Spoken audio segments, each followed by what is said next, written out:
Nesta nossa sessão, vamos dedicar-nos à dimensão pedagógica do Plano de Ação de Desenvolvimento Digital das Escolas, PAD. Para efeitos de conformidade, queremos recordar 3 questões essenciais. A sessão será gravada e o link será disponibilizado para quem já se registou. No chat desta reunião, tem ainda o link para quem se queira registar, caso ainda não o tenha feito. Relembro que apenas serão recolhidas as intervenções feitas no chat, excluindo vozes e imagens dos participantes. Encontramos-nos na penúltima sessão, focada na dimensão pedagógica do PAD. E recordo ainda que no dia 9 de dezembro iremos ter uma sessão focada na dimensão organizacional do mesmo. Desta forma, passo a palavra a Sandra Martinho, diretora da área da educação da Microsoft Portugal. Olá, estão a ouvir bem? Sim, muito bem. Muito obrigada, Joana. Boa tarde a todos. Obrigada a todos aqueles que já se juntaram, aos que se estão a juntar nesta jornada, aos que já assistiram às sessões anteriores e estão pela primeira vez hoje também connosco. Agradecer a vossa disponibilidade, o vosso interesse e a renovação, de facto, de que é essencial nós continuarmos a apostar na educação, em continuarmos envolvidos e recriarmos também estes momentos de partilha. Reforçar a nossa parceria com a Mindset Plus, na pessoa da Adelaide Franco. Agradecer também a sua disponibilidade para assumirmos aqui um nível diferente de parceria relativamente ao passado, e queria deixar isso também saliente, de que a Mindset Plus está agora a liderar também estas sessões de formação. E estas partilhas, e portanto agradecer também à Adelaide. Agradecer a todos os presentes oradores que connosco aceitaram também este desafio de, em conjunto, de facto, podermos construir desafios diferentes e trazer a inovação também na medida do que seja possível para cada um de vós. Deixar-vos com a professora Maria Eugénia do CFAI da Ria Formosa, com António Moreira da Universidade Aberta, com o José Marques, depois também com o Paulo Gafanha da equipa da Microsoft, a Joana Silvestre que está connosco também pela primeira vez e com a Adelaide. Espero que desfrutem e, acima de tudo, que se sintam à vontade para partilhar connosco aquilo que são as vossas principais dificuldades, porque elas também são reais, para que nós possamos em conjunto também todos encontrar soluções, ainda que algumas não passem por nós, mas por aí faremos. E, portanto, muito obrigada a todos. Adelaide, muito obrigada. Muito obrigada, Sandra. Muito boa tarde a todos os quantos se disponibilizaram para se juntarem a nós neste final de tarde. Ainda está muita gente a juntar-se, mas vamos começar. Como sabem, esta sessão desta vez está gravada e estará disponível para todos aqueles que se registaram e, portanto, enviaremos os links para cada um de vós. Apenas dar aqui um breve contexto e pedir ao Paulo o favor de partilhar aqui um primeiro slide que recorda as 3 questões essenciais relacionadas com o Plano de Ação de Desenvolvimento Digital, o PAD. É uma mensagem que temos passado em todas as sessões e que queremos reforçar porque é de facto aquilo que, no nosso ponto de vista, é fundamental. É reforçar que o PAD, o Plano de Ação de Desenvolvimento Digital, traz acima de tudo uma visão integrada daquilo que as tecnologias digitais podem trazer de valor acrescentado à escola, ao seu projeto educativo e em todas as suas dimensões. Como sabem, desde há 35 anos a esta parte se fala em tecnologias digitais, elas têm estado muito centradas sobretudo na dimensão pedagógica, naturalmente uma das mais importantes, mas o PAD traz outras dimensões e isto é também de sobremaneira importante. Depois, acima de tudo, no nosso ponto de vista, o PAD traz uma visão de futuro. É uma visão de futuro que significa que estamos não apenas a olhar para as dificuldades que temos no dia-a-dia, e eu sei que as escolas e os professores têm ainda muitas dificuldades, designadamente em termos de equipamentos, em termos de redes de internet, mas acima de tudo o que estamos a construir é um caminho de futuro, naturalmente a partir daquilo que nós chamamos a história digital da escola, o caminho que cada escola fez até ao momento. É também uma oportunidade de criar, do meu ponto de vista, uma nova dinâmica da escola, uma transformação. é um pretexto que começou, se calhar, por um momento menos positivo, que foi o momento da pandemia, em que o digital ganhou uma nova dinâmica, mas este é verdadeiramente um momento único para transformarmos alguns aspectos que todos nós sabíamos do passado que precisavam de ser melhorados e agora temos, diria, as condições para que isso possa acontecer. Para todos quem vive na escola, alunos, professores, funcionários, encarregados de educação e parceiros, designadamente as autarquias, que, como sabem, vão ter um papel importantíssimo. Sabem também que, em termos do PAD, estão identificadas 3 áreas fundamentais: o desenvolvimento curricular e avaliação, as práticas pedagógicas e os recursos digitais. Estas 3 áreas estão diretamente relacionadas com os resultados da selfie, que cada uma da escola fez e realizaram, e, portanto, de alguma maneira, ajuda-nos a organizar o pensamento. Mas, do nosso ponto de vista, é preciso mais do que um simples diagnóstico. Importa que no seu coletivo as escolas e sobretudo as equipas digitais e que as equipas diretivas comecem por colocar questões essenciais para além daquelas que identificaram e responderam no PAD.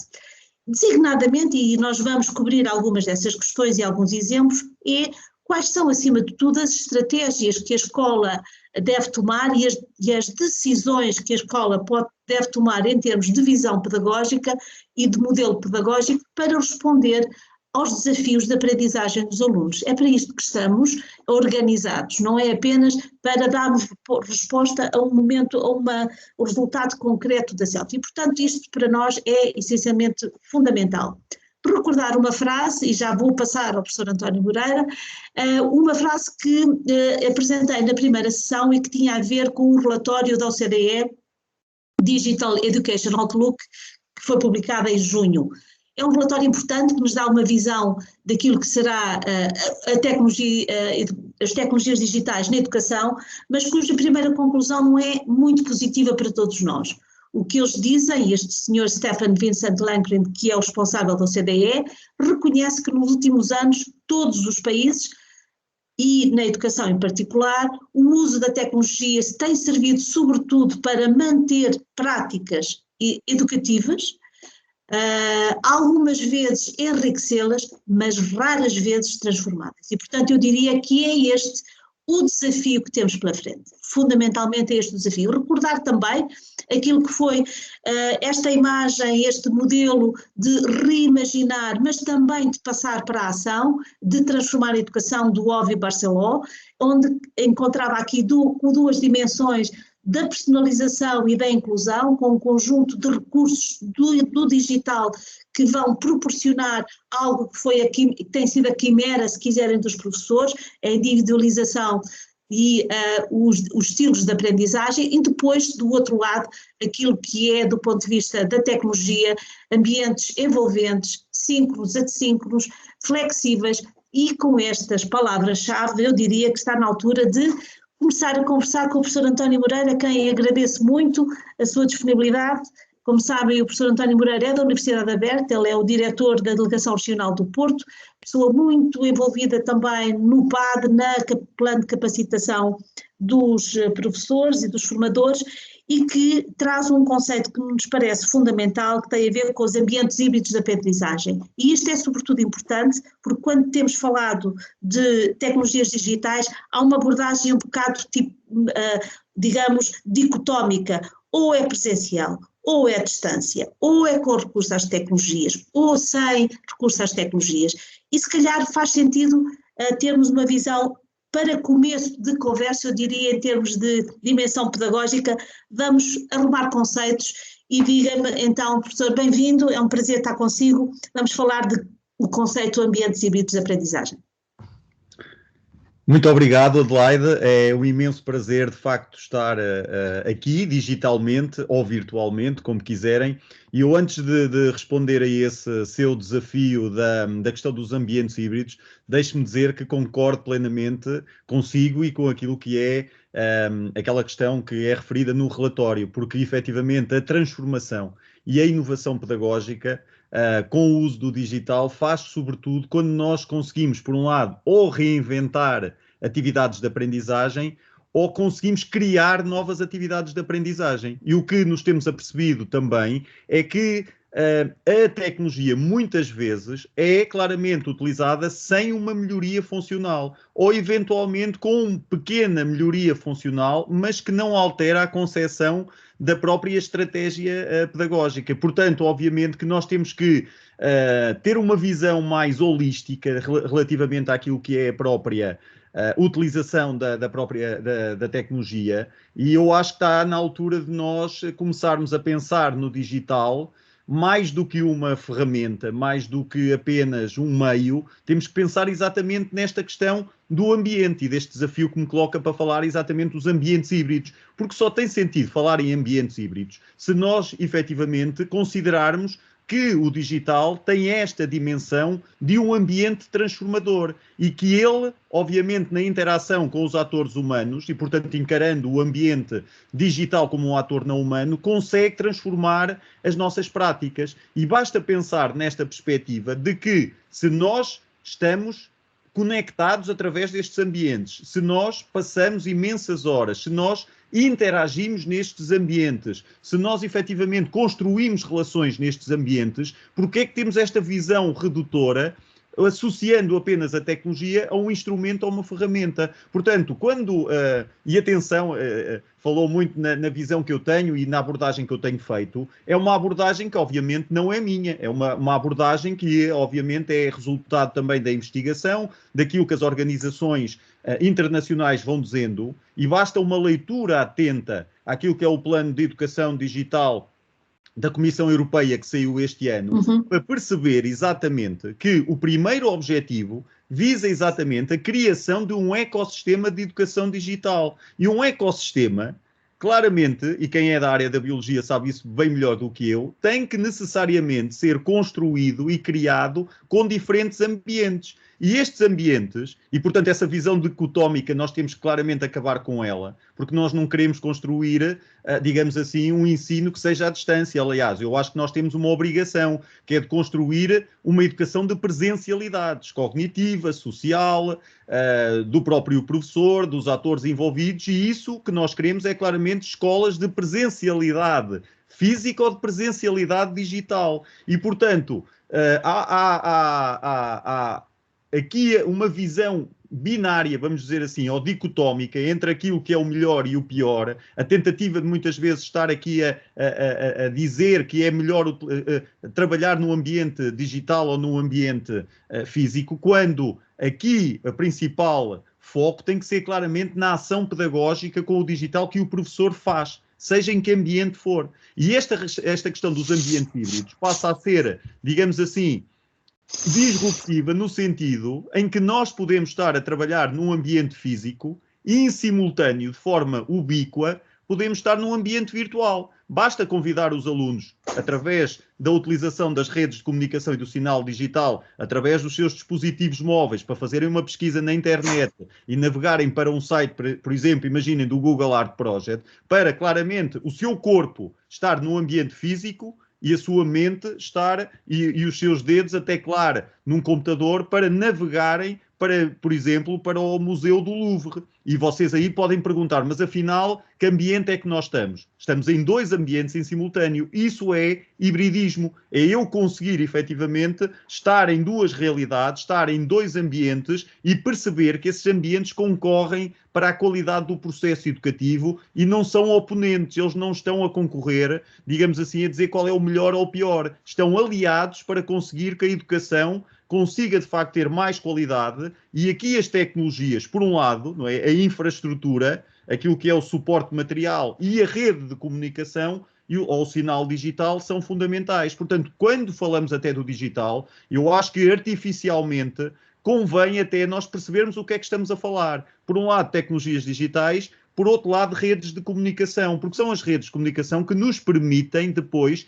ampliar aquilo que é o potencial dessa tecnologia, porque nos permite navegar para os tais ambientes virtuais, seja de realidade aumentada, seja de realidades virtuais tridimensionais, e nada disto é concorrente. Todos eles devem, digamos assim, estar aliados para, digamos assim, construir uma educação de qualidade. Portanto, é nessa perspectiva e termino com isto, dizendo que mais do que até agora, e eu acho muito feliz a expressão do próprio professor Luciano Floridi, que é um filósofo que eu tenho lido com muita atenção, que não se preocupa só com a área da educação, mas com a sociedade em geral, quando ele fala no conceito de infosfera. O conceito de infosfera acaba por unir as diferentes realidades e os diferentes ambientes, porque o que nós queremos é ambientes ricos em informação que depois se transformem em conhecimento. E estes ambientes não têm paredes de tijolo e argamassa, nem têm apenas bits. Podem ter tijolo, bits e argamassa, tudo junto. E é o tal realidade não do universo, mas de um pluriverso que ganha uma configuração espacial e um território completamente inovador. E, portanto, é nessa perspectiva que eu acho que temos que dar o salto para pensar o digital, até do ponto de vista cultural, para nos apropriarmos do potencial do digital, não apenas no seu uso instrumental. Muito obrigada, professor. Obrigado.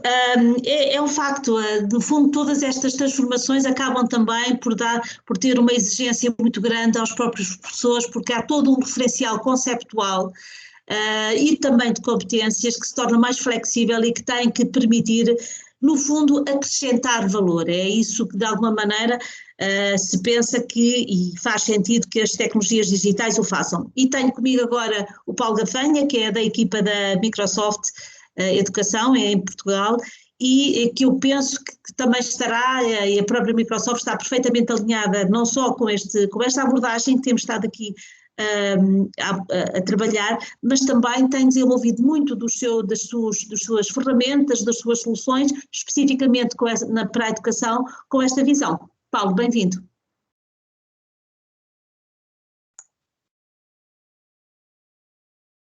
É só preciso ligar o microfone. Obrigado, peço desculpa.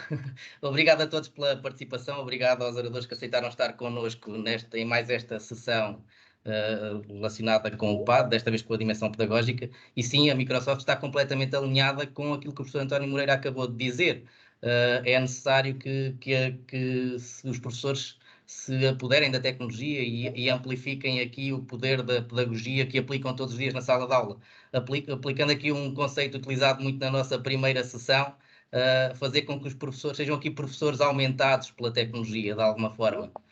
E obviamente, né, tendo em conta isso, a Microsoft tem um conjunto de soluções que tem 4 princípios de base. Primeiro, ser uma plataforma integrada para ensinar, aprender e trabalhar. Depois tem um conjunto de ferramentas de aprendizagem, que é onde vou focar aqui a minha apresentação hoje, para pensar nos alunos e nas suas competências. Tem ainda dispositivos inovadores, a tal lógica que nós precisamos de olhar para a infraestrutura, precisamos de olhar para os dispositivos, a Microsoft também tem solução nessas áreas, e depois uma solução que é uma questão que é crucial, que é estarmos a olhar para tudo isto, estarmos a olhar para o digital, para as tecnologias digitais, para a infraestrutura de forma segura, garantindo a privacidade e também uma gestão simplificada. Sabemos que há aqui questões complexas relacionadas com a infraestrutura, garantir que há algumas formas de simplificar um pouco essa gestão. Isso não vamos estar aqui a explorar cada uma dessas funcionalidades, mas dá para perceber que as soluções da Microsoft para a área da educação são bastante abrangentes e são visíveis neste slide para cada uma das áreas. Hoje eu vou focar-me aqui numa demonstração, numa demonstração um bocado prática de 4 ferramentas de aprendizagem que podem efetivamente contribuir para esta ampliação, para a apoderação para que os professores se apoderem das tecnologias e façam de forma diferente e se transformem de alguma forma a maneira como dão as suas aulas. Vou falar do Immersive Reader, ou em português, leitura avançada, das capacidades de tradução que também estão incorporadas nesta mesma ferramenta, na possibilidade de transcrevermos, de ditarmos texto e ele ser automaticamente escrita, não apenas na nossa língua, mas em imensas línguas, e também uma outra ferramenta que, incorporada nas nossas soluções, vai permitir avaliar o progresso da leitura, o avanço da leitura dos alunos na sala de aula, e entenda-se aqui, sala de aula, não interessa se é presencial, se é físico, se é em ambiente híbrido. Paulo, isto é um bocadinho assustador, estamos a ver aqui descoplado muitos símbolos, isto parece tudo programas, se calhar alguns desconhecidos. Isto imagino que não são coisas novas, estão embebidas, diria, naquilo que é neste momento a oferta que, por exemplo, os alunos têm com os computadores têm recebido. É assim ou não? Sim, estas ferramentas que estamos aqui a falar são ferramentas que já estão incluídas no Office 365, naquele que está ao alcance de qualquer escola, são gratuitas e funcionam online. Portanto, a demonstração que eu vou aqui fazer é utilizando sempre o ambiente online do Office 365, que está disponível para qualquer escola. Então, eu vou começar pela primeira das ferramentas que referi, que é o Immersive Reader. Eu naturalmente já tenho aqui algum texto colocado apenas para podermos testar. Eu peguei num texto infantil, porque uma das aplicações que pode ser, isto obviamente teremos que falar sempre em contextos de aprendizagem, e aqui pensei num contexto de aprendizagem de um primeiro ciclo, do ensino básico, em que ainda há dificuldades de leitura, em que é preciso, se calhar, auxiliar de alguma forma até visualmente, mas pode ser visto com pessoas que tenham, efetivamente, de outro tipo de dificuldades. E para aceder à funcionalidade de leitura avançada, reparem que eu estou a utilizar o Word Online, portanto, vou utilizar sempre as ferramentas online, e vou escolher aqui a opção do Immersive Reader.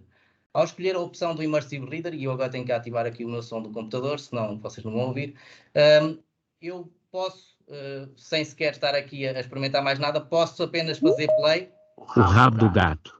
E era uma vez um gato que foi ao barbeiro para que fizessem a barba.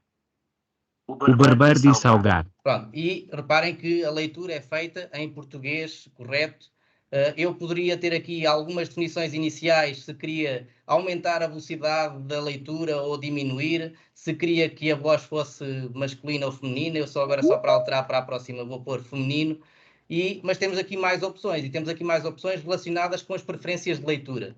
Reparem que a ideia é focar, também ajudar a entender aqui, ajudar a leitura efetivamente, se for caso disso. E então é possível focar numa linha o texto que está a ser lido ou em 3 linhas. Se eu quiser fazer isto, era apenas voltar a fazer o play e a ler novamente o texto em português. Mas isto pode ser muito mais poderoso. Podemos utilizar esta mesma ferramenta numa lógica de apoio a alunos com a língua materna não sendo o português. Eu sei que agora fugi do termo correto, mas acho que dá para entender. Portanto, eu poderia aqui querer auxiliar um aluno de outra nacionalidade e poderia querer o texto traduzido automaticamente para essa língua e lido nessa língua.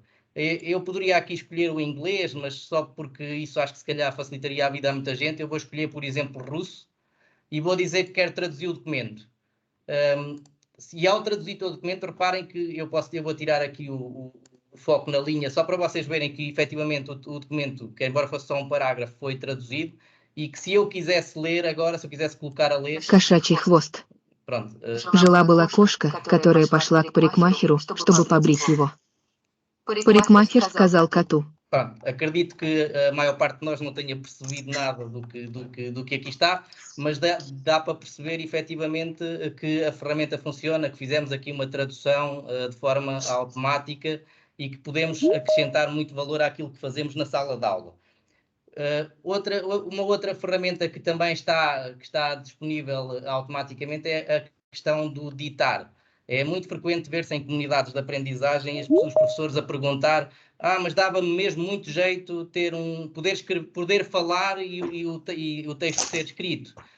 Pelas mais diversas situações. Reparem, podemos estar a falar porque há necessidades especiais, ou podemos estar a falar por questões que realmente até podemos querer tirar umas notas e dava-nos jeito de falar em vez de estarmos a escrever. E essa funcionalidade está disponível, é só utilizar a funcionalidade de ditar, que é transversal às soluções do Office, e se eu escolher a opção ditar,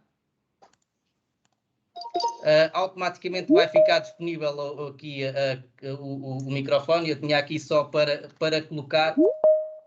Desculpem, reparem que já estava ali, eu só queria editar aqui um bocadinho do texto que vinha a seguir. Neste caso seria a resposta do gato, não é?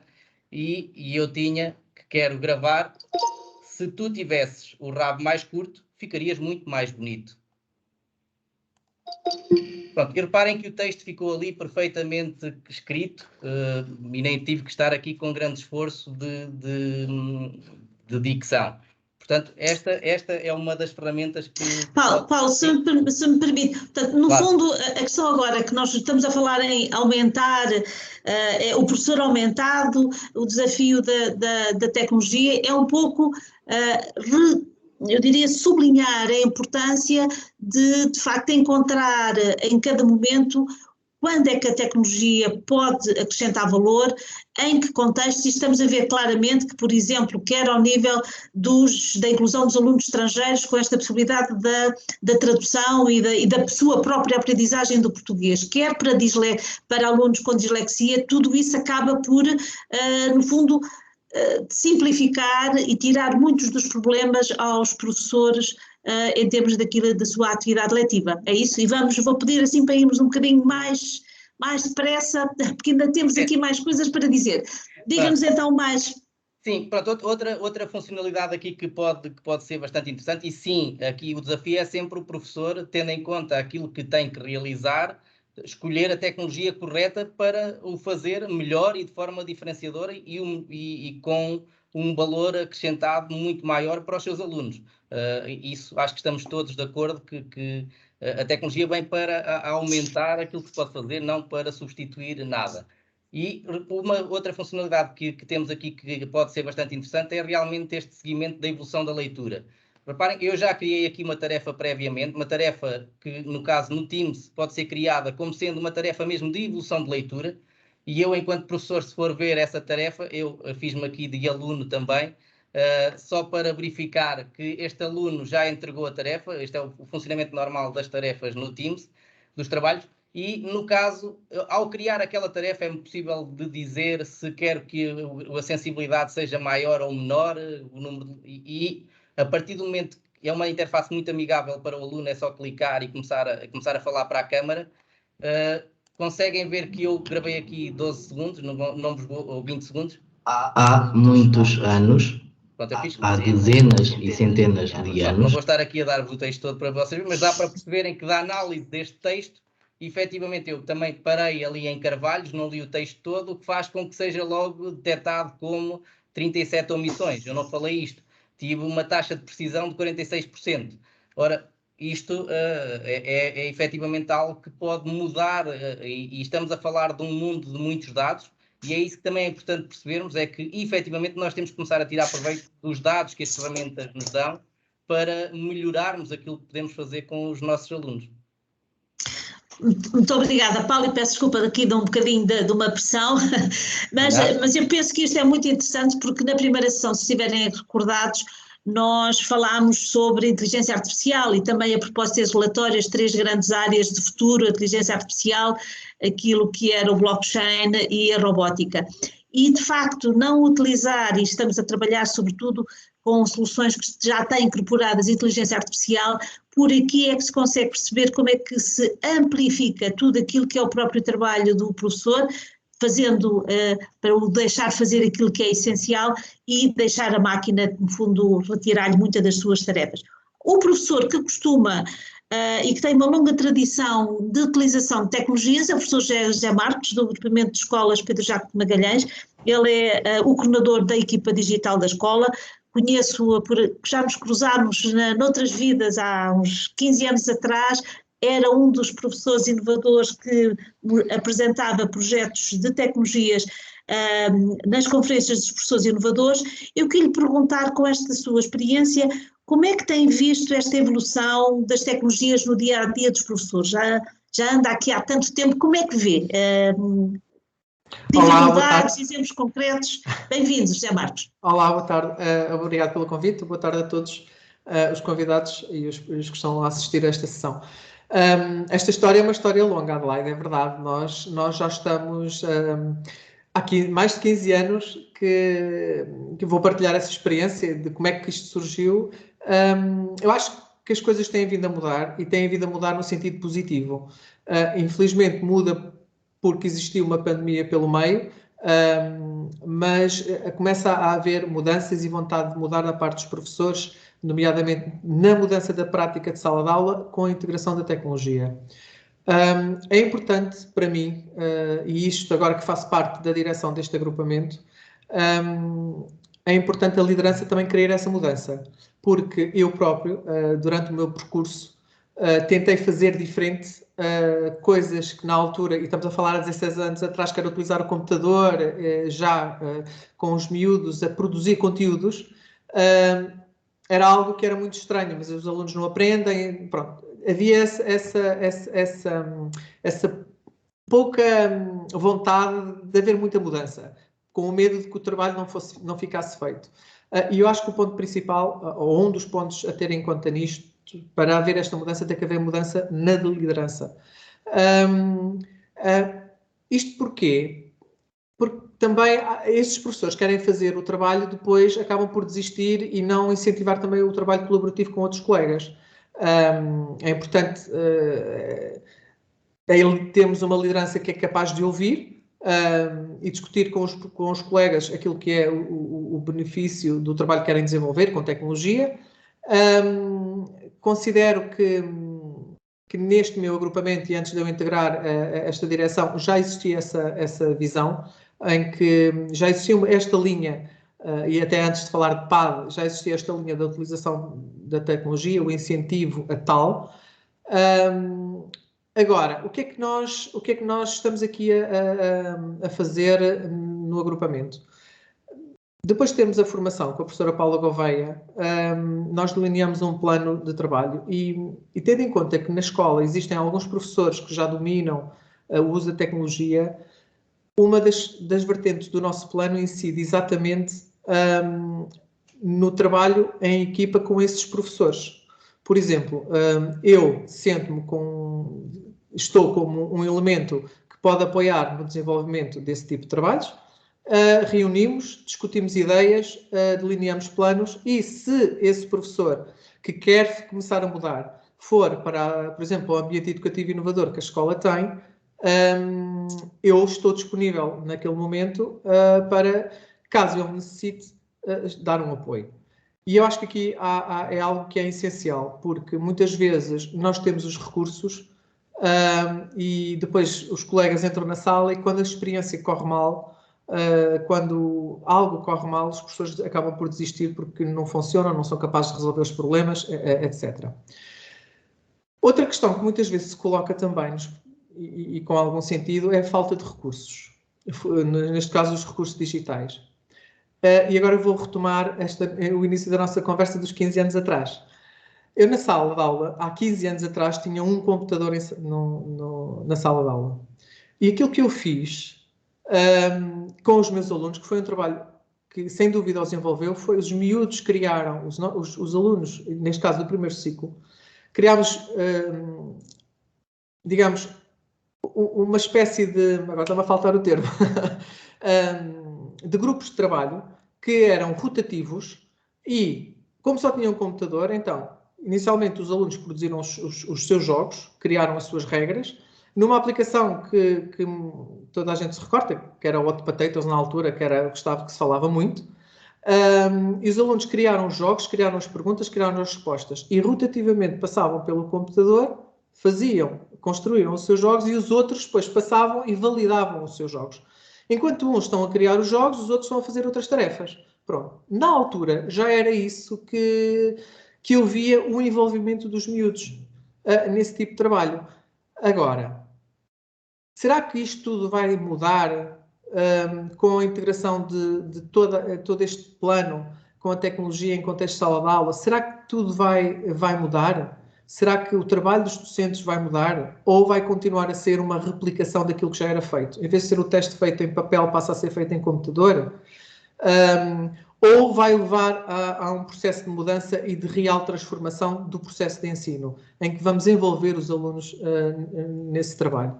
Eu penso que, da experiência até como formador, noto essa mudança. Os professores querem fazer diferente, procuram ajuda nas próprias comunidades de aprendizagem que existem por todo lado, incluindo o Somos Solução, que na altura surgiu no âmbito da pandemia e que acabou por apoiar muitos professores. Somos neste momento quase 39 mil, e ainda hoje caem questões de professores a precisar de ajuda nesse sentido. Por isso, eu acho que efetivamente há aqui um objetivo, os professores querem mudar, querem fazer um trabalho diferente. No entanto, é essencial a liderança apoiar nessa mudança também.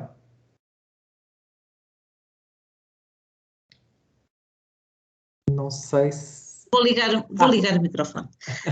De facto, a questão da liderança que sublinhou é fundamental, não só para a questão do plano da transição digital, mas para tudo, mas ela vai ser um tema muito forte de reflexão na próxima sessão da dimensão organizacional como visão estratégica da escola. Muito obrigada pelo seu contributo. É a altura agora de ouvirmos a professora Maria Eugénia de Jesus, que é diretora do Centro de Formação da Associação de Escolas da Ria Formosa. Muito obrigada pela sua disponibilidade. Eu diria que está no epicentro de um furacão, da transição digital e de um diálogo que se chama Programa de Capacitação de Digital dos Docentes, que pretende formar 100 mil pessoas em pouco mais de 2 anos. É de facto muito importante, mas diria formação há muitos anos que a temos, não é? E portanto muitos dos nossos professores, a maior parte deles nos últimos anos já frequentam muitas ações de formação. Portanto, a questão que lhe queria colocar é, esta formação nós sabemos que traz aqui uma nova estrutura, mas o desafio é o depois da formação, o pós-formação. Queria lhe perguntar o que acha que são os desafios dos professores que saem e concluem as 50 horas das oficinas do nível 1, 2 ou 3, o que é que lhes espera dentro da sala de aula ou na sua escola e como é que acha que se está neste momento a pensar a monitorização e o impacto que esta formação e tudo isto está a ter no terreno, nas aprendizagens, nas mudanças. Professora, bem-vinda, muito obrigada. Muito obrigada pelo convite e coloca 2 questões que são também o epicentro do furacão, não é?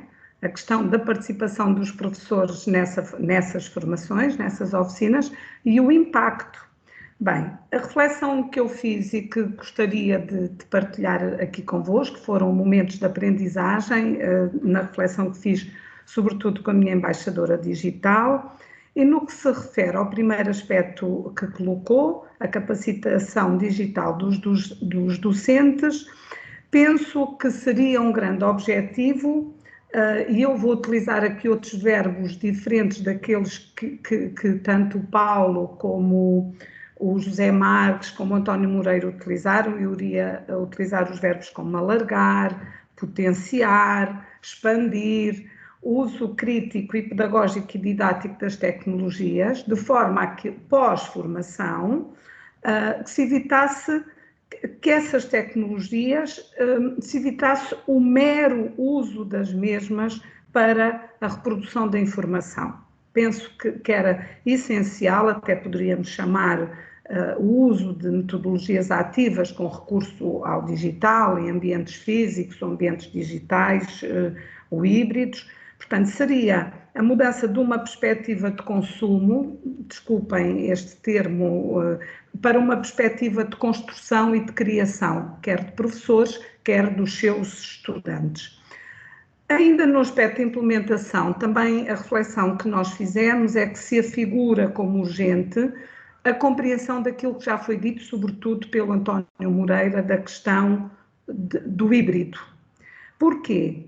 Porque isso irá permitir essa apropriação, essa compreensão, uma efetiva interatividade do trabalho pedagógico dos professores, do trabalho colaborativo dos professores, e poderíamos dizer que poderia potenciar a própria cultura pedagógica entre os pares, possibilitando a participação dos professores em redes de aprendizagem, em comunidades de práticas, onde mais facilmente se poderia, porventura, também discutir as potencialidades do digital, as exigências, as limitações, o uso pedagógico, o que nos levaria a outra questão pós-formação sobre o pensamento pedagógico dos professores sobre estas questões. É muito interessante neste pós-formação, e eu estudei bem com com os nossos formadores, os ANs da própria formação, seria muito interessante também estudarmos ou vermos o uso dos manuais digitais, por exemplo, como recurso pedagógico. Seria importante também ver como os professores utilizam plataformas para a planificação, para a avaliação, para a inclusão de alunos até da língua não materna, não é? Como o Paulo Gafanha disse anteriormente, a perspectiva de uso para o feedback aos alunos, aos estudantes sobre a avaliação. Portanto, era excelente que no pós-formação a apropriação e uma mudança efetiva nos ambientes de aprendizagem, que eu não vou dizer na sala de aula, vou chamar de ambientes de aprendizagem.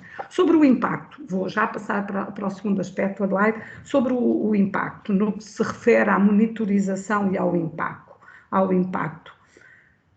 Talvez se pudessem cumprir os objetivos alicerçados num modelo baseado no isomorfismo pedagógico, entre o modo como a formação do professor decorre e aquilo que se espera que o professor realize com os seus estudantes.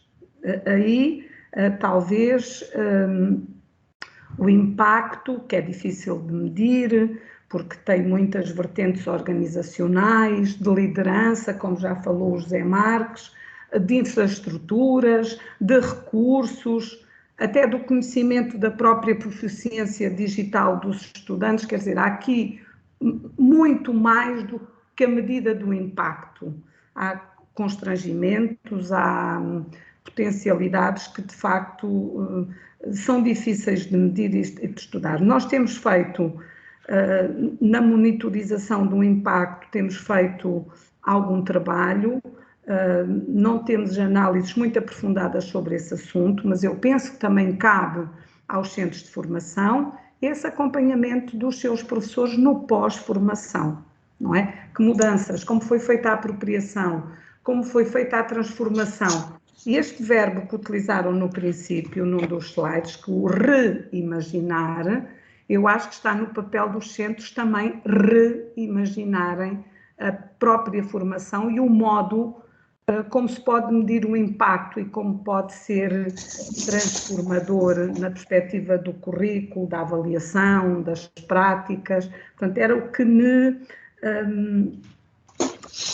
a reflexão sobre as questões que a Adelaide nos colocou. Claro que depois surgem outras questões, não é? As culturas das escolas, a escola como organização e como esta formação poderá responder a uma escola como organização, que tipo de organização são os nossos agrupamentos, são as nossas escolas, que tipo de cultura pedagógica, organizacional têm os nossos professores, quer dizer, aqui o furacão depois tem outros é verdade. E que estão muito ligados e muito decorrentes até da própria formação, como os professores entendem a sua formação e o seu crescimento profissional como grupo, como classe, como pessoa. Muito obrigada. Deixa-nos aqui ideias e mensagens importantes. Eu gostei especialmente do pensamento pedagógico como base essencial, de facto, para esta transformação. Para além da cultura digital, o pensamento pedagógico é algo que tem que estar presente, mas também uma outra dimensão que referiu, que é a da multiplicidade de variáveis que têm que existir e que têm que coabitar para que de facto se faça a transformação.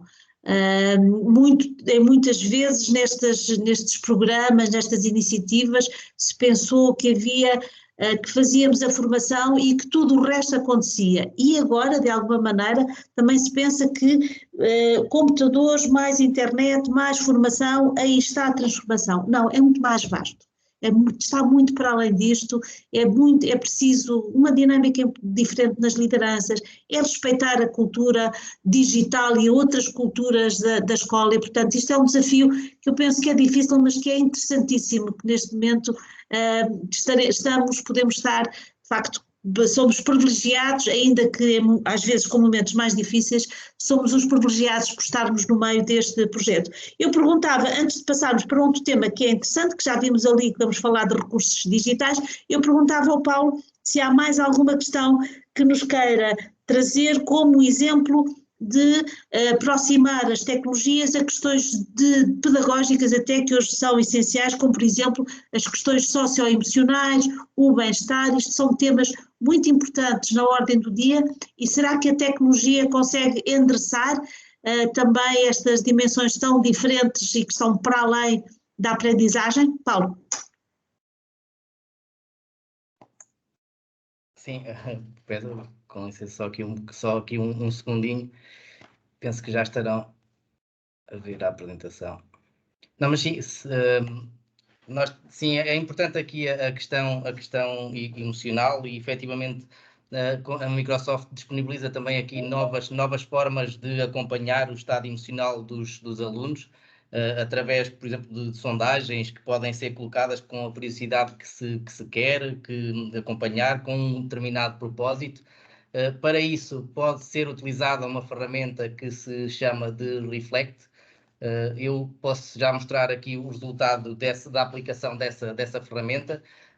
Por exemplo, aqui nesta conversa já estaria aqui uma sondagem a perguntar ao aluno como se sente hoje, mas isto é importante perceber que poderemos aqui, pode parecer uma coisa banal ou simples se vista isoladamente, mas se virmos como sendo uma ferramenta que tem já um conjunto de sondagens possíveis, e aqui um bocadinho, que podem ser perguntas que vão de vários tipos, no âmbito pessoal e social, como é que se sente a aprender, como se sente em relação à sua capacidade de ter êxito nesta aula, como se sente em relação ao seu progresso nesta aula, ou até com objetivos e intenções, que emoção irá escolher para enfrentar o seu próximo desafio. Se fizermos sondagens deste tipo devidamente enquadradas numa estratégia pedagógica, o valor que se pode retirar desta informação é extremamente elevado. Só para ver como é que isto aparece, isto ao aluno aparece para ele responder exatamente desta forma,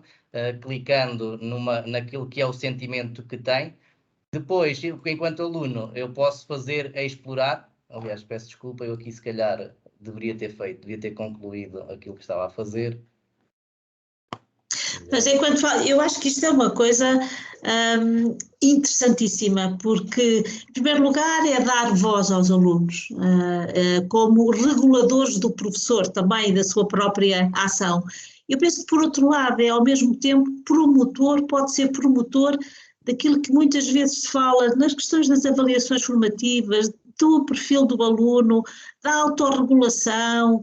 Como é que eu estou a aprender, que dificuldades é que eu tenho, e isto é interessante, embora, digamos, questionários há em muito lado, vamos perceber o que é que de valor acrescentado tem este questionário em particular. Exatamente.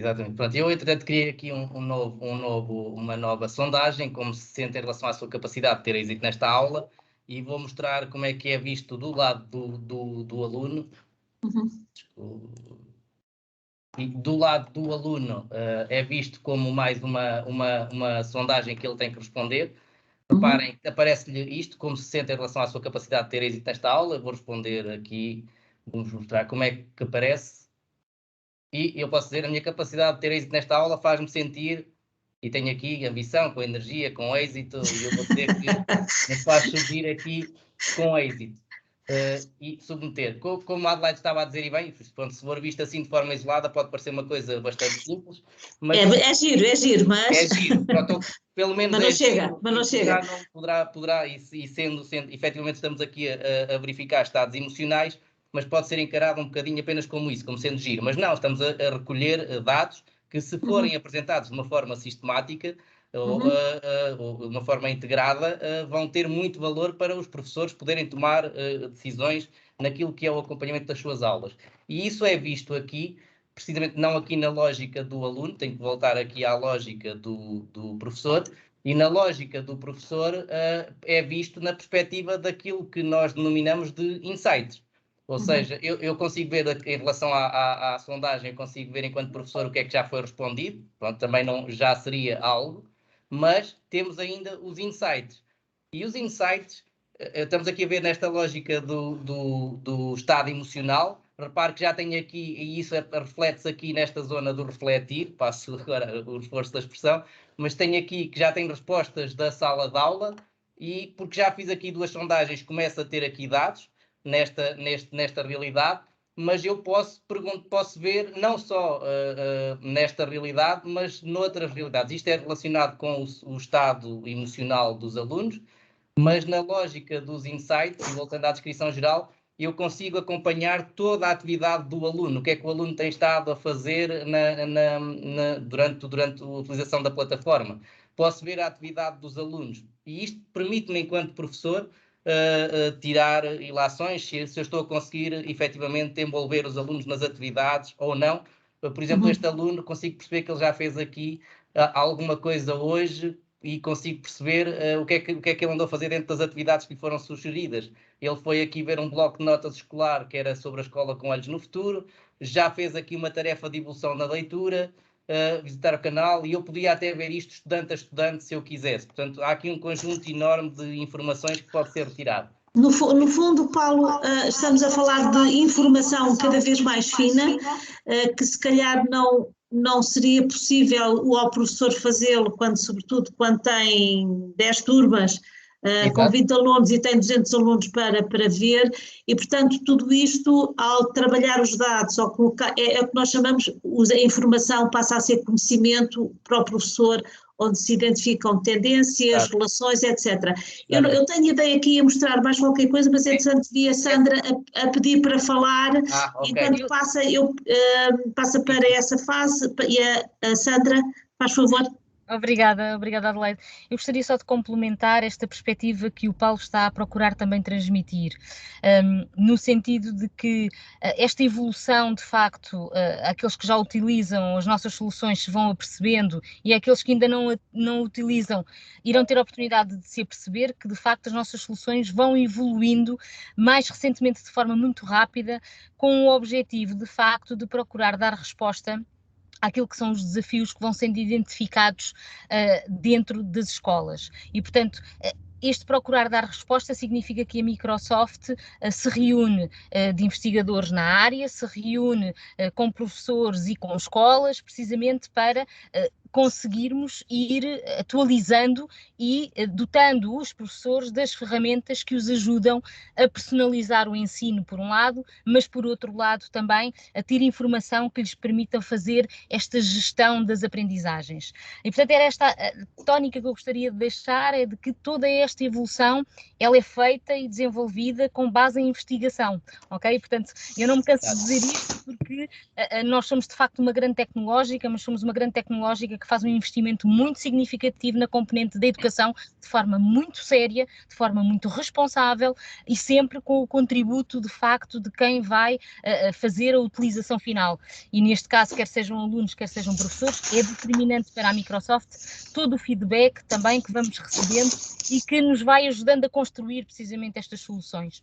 Mais recentemente, com o estudo que foi desenvolvido no âmbito do impacto que a pandemia teve no contexto dentro da sala de aula, ficou por demais evidente que os afetos assumiam uma importância que já todos antes conhecíamos, mas se calhar não eram tão falados. E, portanto, aproveitar estas oportunidades destas crises, infelizmente, que vamos tendo que viver, para tratar temas que estavam na ordem do dia, mas se calhar iríamos descurando porque os dávamos como garantidos. E, portanto, a Microsoft traz uma componente social também e emocional agora para dentro da sala de aula, para que ela possa ser abordada também, possa ser trabalhada, possa ser monitorizada e possa ser desenvolvida. Era isto, Adelaide. Obrigada. Muito obrigada, Sandra. Eu, por acaso, até aí vamos passar já para o segundo tema. Não sei, Paulo, se querem mostrar alguma coisa, mas eu queria reforçar... perfeitamente. Perfeito. Vamos reforçar aqui uma questão. Nós tínhamos recebido várias questões durante o registro e houve, a propósito das grandes empresas de tecnologia, uma questão que nos chegou de um agrupamento da Madeira Torres a propósito do licenciamento.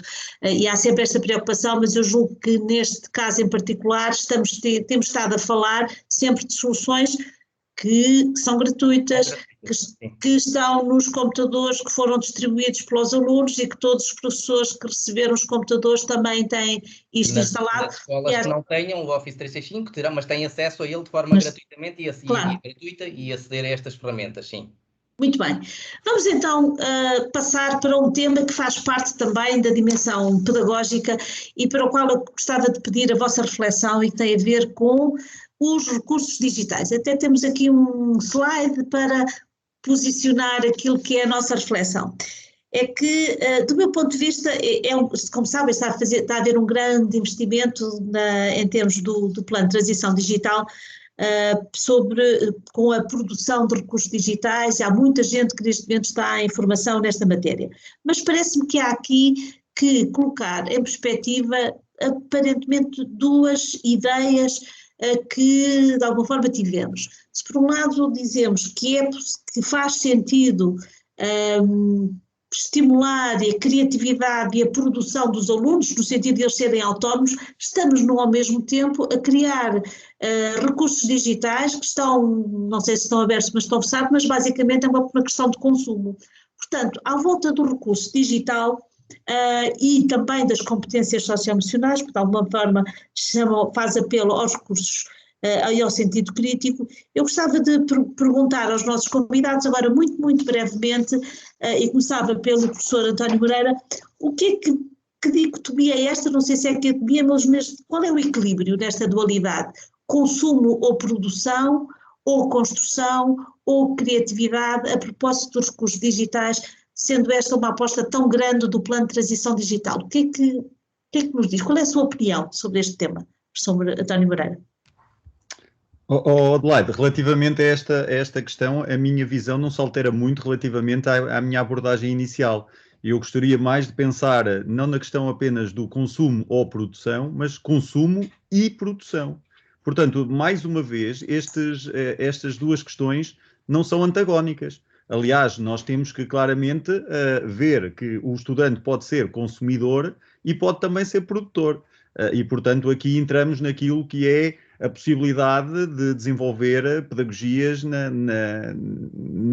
lógica do produtor, não é? De uma pedagogia maker, de uma educação maker, onde, efetivamente, se por um lado nós temos, efetivamente, recursos que são produzidos de uma forma mais profissional, por outro lado, podemos ter outros recursos digitais, audiovisuais, multimédia, que podem perfeitamente ser desenvolvidos em contexto, enquadrados naquilo que são atividades de aprendizagem que são planificadas pelos professores, onde o estudante efetivamente tenha um papel ativo nessa produção desses mesmos recursos e que esses recursos possam fazer parte desta realidade ecossistémica, onde existem recursos digitais produzidos e outros que efetivamente são também consumidos e produzidos pelos próprios estudantes, quer pelos próprios professores. E portanto,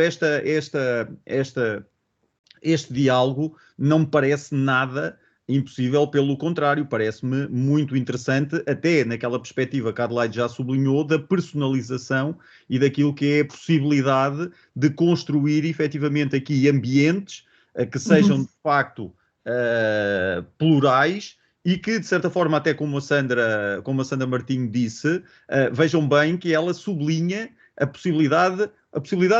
aquilo que está a acontecer com o sistema. O sistema, de certa forma, vai evoluindo. E vejam bem, o sistema vai evoluindo em função de quê? Em função das necessidades pedagógicas e da pedagogia. Portanto, aquele diálogo entre, ou a pedagogia que claramente está no foco e a tecnologia serve, a pedagogia está aqui muito presente. E eu, aliás, até acrescentaria à Sandra, a Sandra disse que também, e houve aqui este aspecto, que a Microsoft trabalha para dentro da sala de aula. Eu diria mais, até diria que a Microsoft trabalha para a educação e, portanto, não apenas para trabalhar no ambiente da sala de aula física, mas tudo naquilo que possa ser a tal ampliação e expansividade da sala de aula. Portanto, aqui nós estamos a falar de relações entre realidades virtuais e eu gostaria de sublinhar este aspecto que acho que é extremamente importante relativamente também à própria utilização das plataformas e daquilo que é o potencial de sistemas como o Microsoft Teams e outros desta natureza, para que não haja aqui, e há pouco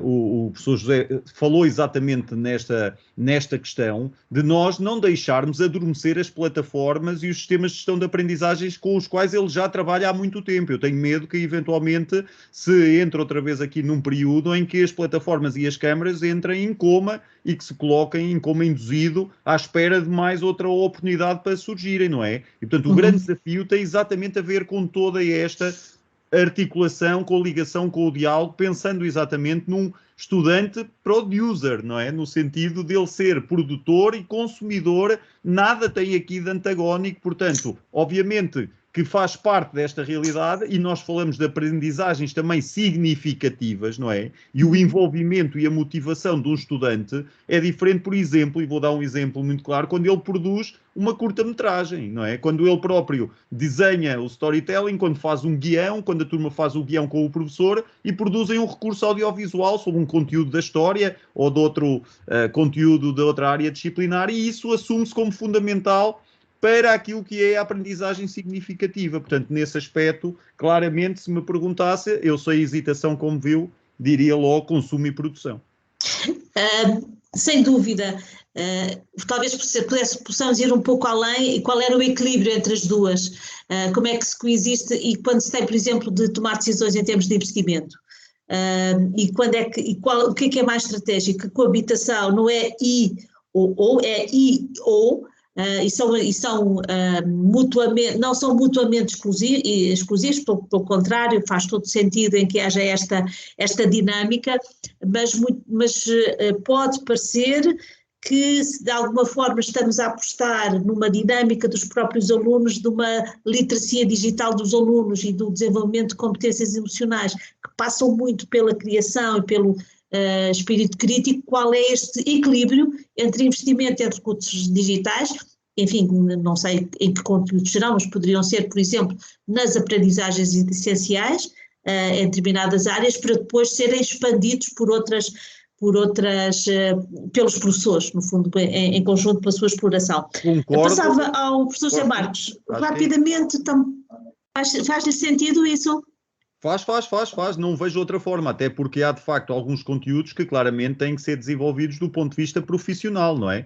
E portanto, a esse nível nós temos que perceber exatamente como está a dizer, este equilíbrio entre as aprendizagens essenciais e o desenvolvimento das competências é fundamental, e perceber quando nós estamos a desenvolver uma atividade de aprendizagem com os estudantes, como é que estas pedagogias e as tecnologias se articulam com o desenvolvimento das competências e com as aprendizagens, não é? Nós temos aqui toda esta ligação que é fundamental não esquecer, não é? Pedagogia, competência, aprendizagem, a tecnologia fazem parte desta realidade e, portanto, aqui nós temos que perceber onde é que enquadramos nesta visão ecossistémica os recursos digitais que podem ser produzidos de facto, por profissionais, e aqueles que podem ser desenvolvidos em contexto de ensino-aprendizagem, porque nós sabemos que também não podemos, enquanto nós, professores, estar apenas focados na produção de conteúdos, não é?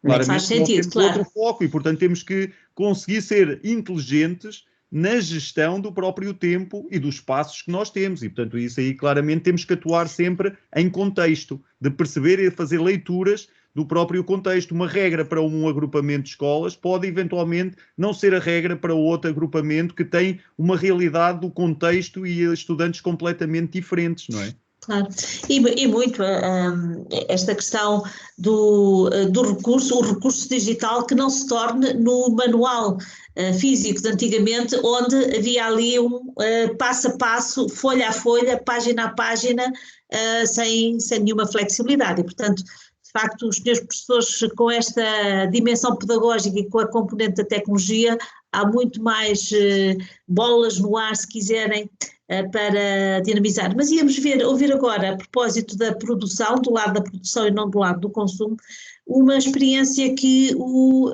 José Marcos nos traz de um projeto Erasmus. Eu até julgo que está aqui alguns colegas que não devem estar a perceber aquilo que estamos a dizer, mas dos outros países estão aqui a assistir à sua apresentação breve sobre aquilo que foi este projeto Life is Math Around Us. Bem, deixe-me só dar umas palavrinhas em inglês. Hello to everyone that you are seeing this presentation. This is a moment for you. I will talk about you, but sorry, I will talk in Portuguese. Thank you for being here and to hear us. Este projeto é um projeto que é liderado por uma escola da Lituânia e envolve a Turquia, a Lituânia, a Eslováquia e Portugal. Entretanto, o parceiro italiano saiu do projeto. Este projeto chama-me logo ao interesse exatamente porque eu sou da área da matemática e foca algo que eu acho que é importantíssimo, que é a matemática está em todo lado e onde é que como é que eu posso trabalhar? Como é que eu posso trabalhar todos os meus conceitos ou os conceitos matemáticos em contextos reais? Esta atividade surge no âmbito de uma área temática que é a história, a matemática nos edifícios. E, tendo em conta os DAC, o que é que fizemos? Associámos a parte histórica dos edifícios emblemáticos da nossa região, utilizando o Google Maps, com as medições que eles fizeram, porque estávamos no confinamento. Nesta fase era a fase do confinamento, não era mesmo permitido sair de casa. Fizemos viagens virtuais, os alunos organizaram-se em grupos, no Teams, em equipas, e começaram a fazer o seu projeto. O que é que eles tinham que construir? Para além da história dos edifícios que trabalharam com os professores de história, construíram em Minecraft aqueles que eles consideraram os edifícios mais emblemáticos da cidade. Nós tivemos uma reunião prévia, nós professores, com o centro, com o núcleo museológico do Concelho, de Alverca, aliás, de Vila Franca, mas com a Alverca, e tivemos conhecimento, nós professores, do que é que havia na zona. E depois reunimos com os alunos e eles é que nos indicaram, foram eles que decidiram e definiram aquilo que era emblemático. Temos aqui o primeiro exemplo, que é o Pelourinho, o próprio núcleo museológico e um edifício, um prédio. O que é que os alunos tiveram que fazer? Tiveram que, em primeiro lugar, fazendo as medições, trabalhar as escalas, no sentido de um cubo na realidade vai corresponder, aliás, 1 metro na realidade vai corresponder a X cubos na construção geométrica. E a partir daí fizeram medições e procederam aos cálculos. Na imagem seguinte, neste caso é o Museu o Pelourinho, na imagem seguinte temos a Igreja de São Pedro, e esta ainda está numa fase de construção. Aliás, este projeto continua, ele não acabou. Os alunos continuam a produzir. Aliás, nesta sexta-feira vamos ter uma reunião de trabalho com os alunos. Fizeram o plano, mais uma vez, e a própria construção. Mais difícil. Já Marcos, peço desculpa. Sim. Quantos anos quais são alunos de que ciclo? Os meus alunos eram de 6º ano, mas isto envolve, estas construções que estão aqui são alunos de 6º ano, que construíram com 11, 12 anos. E agora o grande desafio foi o seguinte, é o slide que está a seguir. Como é que nós iríamos trabalhar? Pedia só para passar. Este também é o museu. Nesta fase já temos os aviões construídos, já temos aqui várias as construções do Museu do Ar e o desafio foi a Praça de Torres. O facto de ser emblemático do Concelho de Vila Franca, a Praça de Torres foi a aventura da construção, que é, eles tiveram dificuldade em como é que iriam construir algo circular no Minecraft que funciona por cubos. E isto levou a muitas discussões. Entretanto, saiu o plano, que vocês veem à vossa esquerda, fizeram-se as medições, também com essa imagem que está aí à esquerda, e depois fizeram aí a construção, que podem ver, e que já está a Praça de Torres concluída. Tudo isto foi feito à distância, tudo isto foi produzido pelos alunos. O único papel dos professores neste caso foi apenas e só a orientação. E acreditem que estão entusiasmados. Este ano recomecei, apesar de eu continuar com os alunos do 6º ano, e aí a reunião que nós vamos ter na sexta-feira, já estou a tentar integrar este projeto com um conselho de turma, desta vez mesmo envolver todas as áreas disciplinares do conselho de turma nesta temática e trabalhar a cidade de Lisboa. Muito obrigada, José Marcos. De facto, uma experiência muito, muito, muito interessante e de certo única também para os professores, mas sobretudo para os alunos. E continuamos agora com a professora Maria Eugénia, que de alguma forma tem aqui uma relação muito próxima daquilo que fez o José Marcos e tem uma outra experiência que é o Mimomo Faro, não é? pedi ao Paulo para, exatamente, mas antes de lhe passar a palavra para contar um pouco a sua experiência, nas questões que nos foram colocadas por algumas escolas, falava-se no que fazer com o PAD e, de uma forma geral, com todas estas iniciativas associadas à transição digital, o que fazer com as parcerias, nomeadamente com as autarquias, agora num período em que, de delegação de competências, as autarquias podem tomar a responsabilidade da gestão de algumas componentes da escola. E, portanto, eu penso que estes são exemplos muito interessantes de como a escola traz valor à autarquia e reforça aqui os laços de parceria com resultados positivos para ambas as partes. A professora Maria Eugénia. Exatamente, isto é um exemplo muito concreto de formação para professores, há pouco António Moreira falava na questão do ecossistema ou dos ecossistemas, quer dizer, isto é outro nível, mas podemos também falar aqui de um conjunto de dinâmicas e de serviços e chama a atenção aqui para este projeto, chamava-se o projeto de formação Lugares do Património Mundial, Minecraft Edition, Education Edition, e que os professores trabalharam com os alunos a arquitetura modernista em Faro. Pronto, fizeram um trabalho em que teve a dimensão da comunicação, que é tão importante e que hoje não temos tempo para falar em tudo, não é? Mas a dimensão da comunicação, a dimensão da autonomia e dos processos de aprendizagem destes estudantes e também a questão da presença. O António Moreira falou no princípio da questão da presença, ou seja, estes meninos, estes alunos, estes estudantes que saíram das escolas e que foram visitar os sítios e que depois os construíram a partir desta plataforma, apoiados pelos seus professores, são alunos do 2º e do 3º ciclos, ficaram em termos do perfil dos alunos, em termos daquilo que é criatividade, avaliação, interação, etc., em dinâmicas muito importantes, não é? Porque criou-se aqui, e até ajudaram os próprios professores, estes alunos, ajudaram os próprios professores a desenvolver a sua literacia pedagógica, vamos dizer assim, não é? Foi um projeto em parceria com a Câmara de Faro e que decorreu durante um ano. Este ano estamos a preparar outro.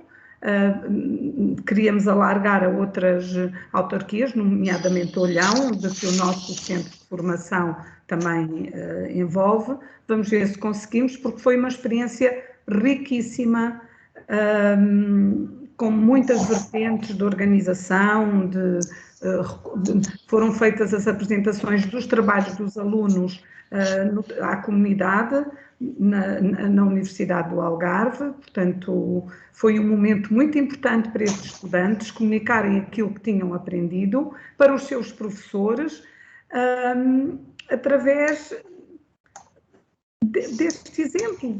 Foi muito... Eu estava a ouvir o José Marques, e estava-me a lembrar o que aqueles alunos não aprenderam, quer dizer, as interações que criaram até em ambientes de fora das salas de aula, mas em ambientes de aprendizagem, com os seus professores, relações que se tornaram, relações pedagógicas que naturalmente se tornaram até diferentes, porque... É verdade.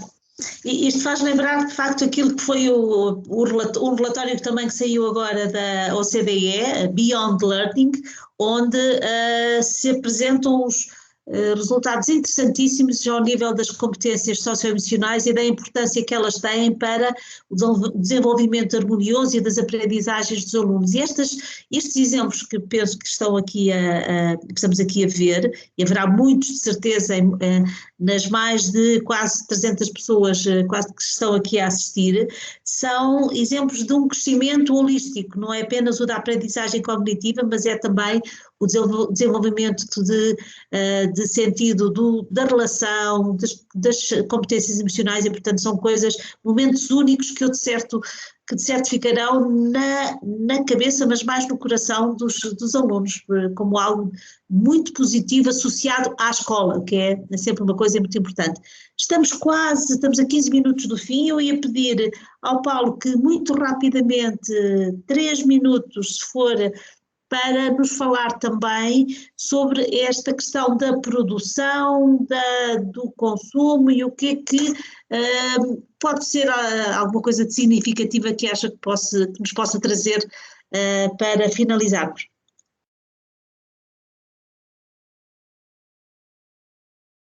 O som? Sim, depois destes exemplos de Minecraft, que obviamente são quase o ex-libris da criação, de produção de conteúdos, não queria deixar de destacar aqui algo que faz parte da maior parte do dia-a-dia da maior parte das escolas, que é a utilização, por exemplo, de uma ferramenta como o PowerPoint Online, e perceber que podem também estar a utilizar ferramentas avançadas para produção e até estimular a criatividade dos alunos, com coisas tão simples, e vou mesmo ocupar só 30 segundos, como, por exemplo, criando um diapositivo e colocando um texto tão simples como bulletões, o próprio PowerPoint nos permitir escolher um design para os diapositivos. Se tivesse mais tema, se tivesse mais assunto, mais conteúdo na própria apresentação, seria ainda mais fina a sugestão de diapositivos que aqui apareceriam.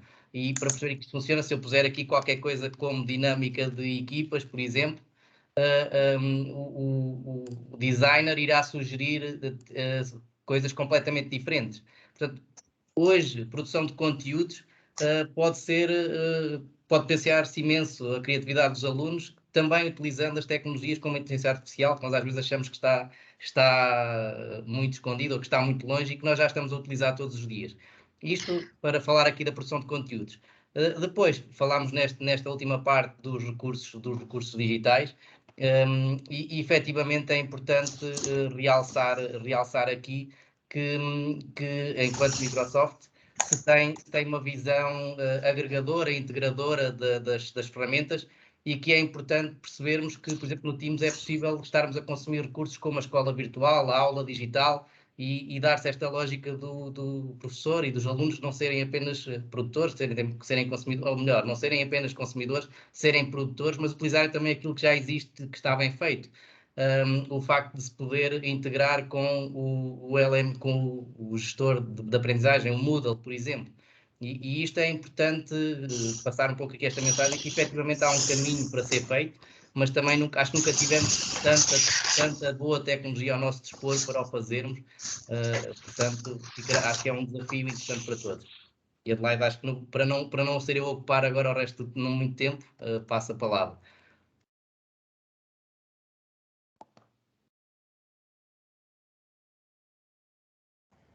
Caríssima Adelaide, agora é a Adelaide que está sem som. Em silêncio.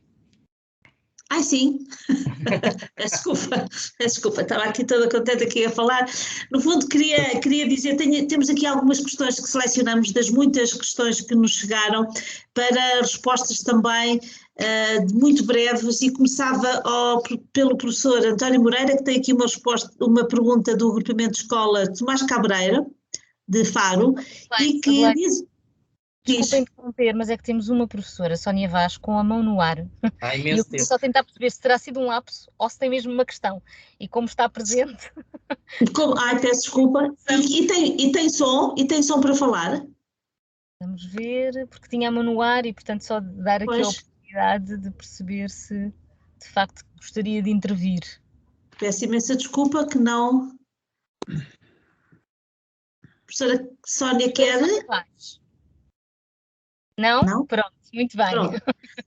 Desculpa, Adelaide, obrigada. Nada, obrigada, eu peço desculpa à professora Sónia. Queria só então colocar uma questão que nos foi apresentada pelo agrupamento de escolas Tomás Cabreira, que eu penso que poderia ser endereçada ao professor António Moreira. Será possível desenvolver um modelo pedagógico híbrido, assumindo nos horários escolares a articulação da presencialidade física com a digital? Isto já também com questões organizacionais e muito operacionais das escolas. Essa é uma questão muito interessante e que eu tenho já refletido bastante acerca dela, não é? E parece-me que tal como há pouco eu tinha referido, o importante é, de facto, analisar o contexto, não é? Não estamos aqui a falar de alguma impossibilidade, estamos a falar da possibilidade de fazer uma análise em contexto, de perceber exatamente que nível de ensino é que nós estamos a falar, que área disciplinar é que nós estamos a falar, e a partir daí, obviamente, incorporar esses modelos híbridos, até porque, e mais uma vez, e há pouco, de facto, a Sandra sublinhou esse aspecto da investigação que tem ajudado a construir todo este ecossistema de educação digital, e de facto o que tem acontecido, e obviamente eu tenho estado muito presente nesta área da investigação, é que, e as próprias orientações que vão surgindo, é que nos falam exatamente da necessidade, para além de pensar apenas naquilo que é as tecnologias digitais dentro da sala de aula, como é que nós conseguimos também trabalhar com ambientes virtuais e como é que nós podemos apropriar de modelos híbridos nestas realidades, dos ambientes quer digitais, virtuais, físicos e analógicos. Isto é um desafio complexo. É um desafio, de facto, extraordinário, que implica, e há pouco estávamos a falar da criatividade dos alunos, que implica uma coisa fundamental, é que os professores desenvolvam as suas competências de criatividade, porque agora não há uma receita universal que possa ser utilizada e que nós vimos para seminários desta natureza com receitas já, digamos assim, consolidadas e, portanto, é só seguir o guião que nós estamos aqui a falar e as coisas vão resultar. Isto não funciona assim. Um determinado modelo, uma determinada estratégia, um determinado recurso pode, efetivamente, funcionar numa escola do Algarve e pode não funcionar em Trás-os-Montes. Portanto, por muito boa que ela seja, não se está a pensar no contexto e na questão situacional. E, portanto, modelos híbridos justificam-se e, de facto, têm que ser utilizados, porque esta realidade híbrida permite, de facto, a pluralidade e a personalização. E nós vimos aqui, o Paulo apresentou uma série de tecnologias, de aplicativos, softwares, e o grande desafio vai ser quase os alunos e os professores terem um portfólio, aquilo que se chamam personal learning environments, de nós termos agregadas determinadas tecnologias àquilo que é os nossos ambientes, para percebermos que aqueles aplicativos e softwares funcionam muito bem para aquilo que são as minhas necessidades. E, portanto, utilizar ambientes híbridos, com modelos híbridos, mais ligados à sala de aula invertida, a modelos de rotação, com diferentes, digamos assim, metodologias, utilizando modelos virtualmente enriquecidos, onde o virtual tenha um papel extraordinariamente importante, ou seja, nunca partir apenas da matriz da geografia física. Pensar como é que nós podemos desenvolver uma atividade a partir também do virtual.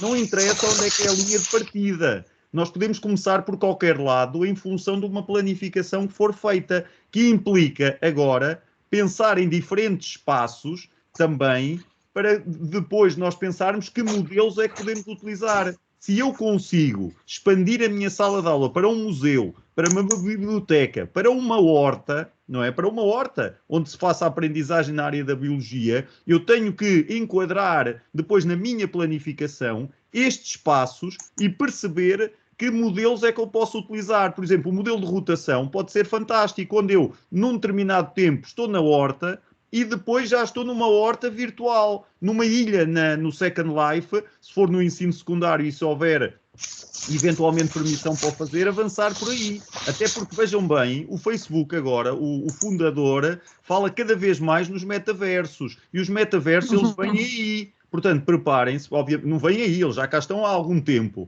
Estão um bocadinho na periferia e na margem desta realidade. Mas ele vem aí, com certeza, vai ficar muito mais visível e nós vamos ter que os enquadrar claramente. Portanto, eu já tenho uma ilha, já tenho um avatar, eu já sou o Chicocumo Moreira noutro espaço. Portanto, muito mais bonito, muito mais alto, portanto, já tenho. E isto faz parte da nossa realidade do tal pluriverso. Portanto, respondendo e terminando aqui, tentando ser o mais conciso possível, sim, modelos híbridos, eu acho que temos que ir também por aí, ambientes híbridos, pedagogias múltiplas, tudo o que implica pluralização e diversidade e personalização, eu sou um fã incondicional.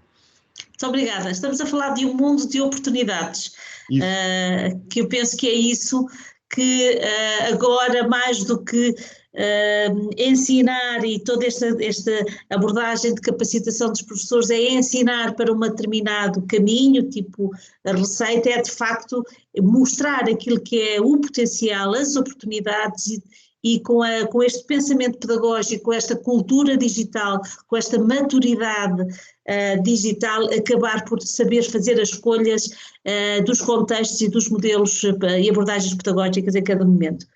Vamos ouvir a professora Maria Eugénia também, por favor, por uma resposta muito curta para uma questão muito, muito difícil. Se quiser dizer não sei, pode, porque a pergunta é mesmo difícil, e diz como que é da Agrupamento de Escolas Escultor António Fernandes de Sá, como envolver uma comunidade docente conservadora nas suas práticas e os desafios do digital, como mudar culturas profissionais e organizacionais. Isto é para 1 minuto. É muito difícil, muito difícil. O desenvolvimento profissional dos professores, o nosso desenvolvimento profissional, porque eu sou professora, neste momento diretora do centro, constrói-se diacronicamente ao longo da nossa vida. Há comportamentos, há atitudes, há representações que se vão modificando ao longo do tempo, desde que nos tornamos professores e depois continuamos professores. Portanto, é o resultado do nosso crescimento individual, do nosso aperfeiçoamento de competências, mas também dos nossos processos de socialização. Ora, as carreiras dos professores e as motivações dos professores e o seu desenvolvimento profissional são condicionados por fatores de contexto, não é? A nossa vida particular, a nossa vida pessoal, o grupo que somos afiliados, nós passamos por várias etapas no nosso desenvolvimento profissional, portanto, não dando a resposta, mas refletindo um pouco sobre esta questão do desenvolvimento profissional, é natural que alguns professores, em determinadas etapas e fases da sua vida, tenham mais dificuldades na interação e no reinventar do que outros. Depende dos contextos, do sítio onde estão, da sua vida e do percurso que já fizeram, do seu desenvolvimento pessoal. Portanto, Adelaide, é muito difícil essa questão, é estudada desde 1970, 72, 75, mas é natural. Isso é um processo natural, porque a nossa carreira e o nosso desenvolvimento profissional, efetivamente, são constituídos de rupturas e de crescimentos e de rupturas e de crescimentos diacronicamente, o que também nos faz aprender e ser muito felizes ou mais felizes numa altura do que noutras. Estás em silêncio, Adelaide, desculpa. Muito obrigada pelo seu contributo para um primeiro tópico de reflexão para um tema tão importante. Vamos fechar a nossa sessão, não sem antes, eu pedi ao Paulo o favor de apresentar os últimos slides, de recordar o caminho que já fizemos nestas últimas 3 sessões. No fundo, eu pedia-te, Sandra, para falares também rapidamente daquilo que foi o nosso ponto de partida como os pilares de transformação para a transição digital e, naturalmente, após para o PAD. Seria o slide anterior. Paulo, por favor, não sei se a Sandra quererá acrescentar mais alguma coisa.